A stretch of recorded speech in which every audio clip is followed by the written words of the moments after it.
کمر درد کے اندر غذا بھی آپ کو بتاتا چلوں کہ کمر درد کے اندر کھجور اللہ پاک کی بہت بڑی نعمت ہے. میٹھا کھانا ویسے بھی سنت ہے، اور کھجور ہمارے نبی کریم صلی اللہ علیہ وآلہ وسلم کی مرغوب غذاؤں میں سے تھی.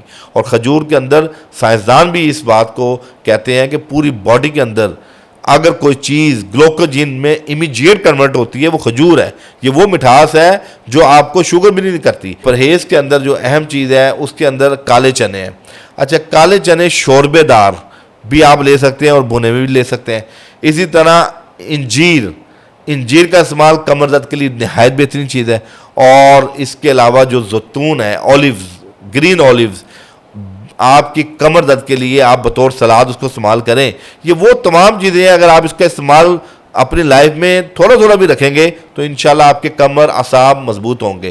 اور ہمارے پاس ہماری طب کے اندر بہت سے نسخے ایسے موجود ہیں جو سیف سائڈ بھی ہیں، موروں کے اندر کمر درد کے اندر بہت کامیاب ہیں. آپ کو اپنی اس کمر درد کے حوالے سے کوئی بھی جڑی بوٹی کا نسخہ اگر آپ کو ضرورت ہو تو ہماری جو متعلقہ ٹیم ہے ان سے رابطہ کریں. ہمارے پاس کمر درد کے لیے کچھ ایسے کیپسول اور ٹیبلٹ موجود ہیں جو آپ 1-1.5 ماہ استعمال کرنے کے بعد آپ کی کمر لوہے کی طرح مضبوط ہو جائے گی انشاءاللہ.